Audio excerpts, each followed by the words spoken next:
This is my presentation on issues around social media in education, where I will research social media literacy, new literacy studies, identity, using social media in education and the issues surrounding this topic. According to the Cambridge Dictionary, social media are websites and computer programs that allow people to communicate and share information on the internet using a computer or a mobile phone. Social media has become the zeitgeist of this generation. You can guarantee that apps such as Twitter, TikTok, Instagram, Facebook, Pinterest, and YouTube can be found and loaded on most people, especially the younger generation's phones. But how does this link to education? Well, this leads us on to new literacy studies. Literacy is described by Pal as ways of making meaning with linguistic stuff in a communicative landscape. For example, writing a story. In the past, literacy was seen as something that was only taught and used in schools and was associated solely with reading and writing.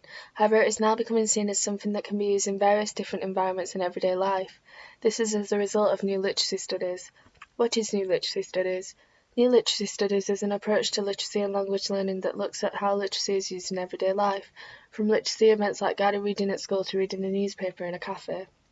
The new literacy studies emphasise the importance of culturally sensitive teaching and building upon students' knowledge and skills. So what is important about new literacy studies? The world is progressing faster than ever, and in order for the growth to be successful, education must grow with it. The number of domains in which we use literacy is increasing, which leads to our literacy practices changing. Globalization, which is a process of imposed networks and entities into local domains, has resulted in things that originally were only shared locally now being shared globally.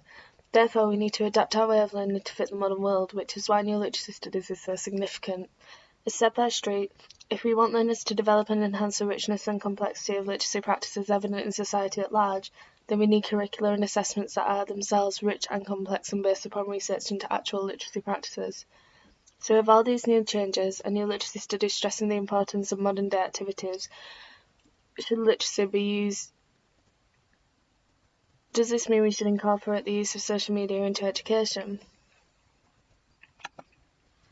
As previously mentioned, social media has become ubiquitous, and due to its presence in almost everything we do, we must incorporate it into education. Social media is changing the way we learn and communicate. For instance, on YouTube you can learn through videos, and on Instagram we can communicate in various different ways such as text, pictures, videos, etc., which are all increasing our use of multimodality and making meaning through new and different modes. As multimodality grows to be more prominent in everyday life and has become embedded within literacy, we must shift the way in which we teach children literacy. To again quote Pal, it is our challenge to capture its flows and ebbs and to develop a dialogue with our students across flows of web pages, instant messaging, texting, emailing, and the graphic novels and comic books of our students. We will develop a literacy curricula that matches and recognises our changing world. Identity primarily was thought to be made up by our race, class, gender, sexuality, and interests, etc. However, with social media becomes bigger audiences to share our identity with. On social media, we can form new identities for this bigger and possibly global audiences. Online environments that new technology provides offers new challenges and possibilities for self-presentation and impression formation in human communication. This emergence of new social identities consists of media consumption, lifestyle, and affinity spaces rather than traditional markers. So if social media has such a big influence on children that it starts to change their identity, then shouldn't we include it in social media in their education system? Well, back in the mid-90s when the internet began to grow more, the percentage of schools connected to the internet exploded from 35% to 100%. Therefore, if we follow the same pattern, we should begin introducing social media into education. 85% of 9 to 16-year-olds use the internet for schoolwork, which makes the transition into using social media a lot smoother as usage would be quite similar. In addition to this, there are many benefits. For example, after a teacher used blogging in the classroom to improve creativity, they quoted that when it came to end-of-year assessments, the children's overall writing attainment was higher than the year before. In Australia, they also found that the use of social media in education led to many complex chat lessons about identity and representation, and also literacy judgments based on reading of signs, polydiscourse, imagery, language and dialects, creativity, decision-making, visualization, manipulation, interpretation and interactivity.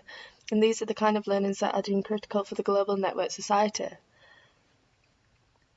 On the other hand, there are still many issues surrounding social media. The UK government identified 8 e-safety risks such as content exposure to age inappropriate material, exposure to inaccurate or misleading information, exposure to socially unacceptable material, exposure to illegal material, contact grooming, commits exposure to minors to inappropriate commercial advertising, exposure to online gambling services, commercial and financial scams, culture, bullying, and finally downloading of copyright materials, which threatens the ability to use social media in the classroom because of its many dangers. But do the disadvantages outweigh the advantages? In conclusion, I believe we should integrate social media into education as it has a huge influence in society, and we need to be taught on how best to use it. But it is paramount that educators must help students enact legal, ethical, responsible, safe and advantageous online community practices. Thanks for watching.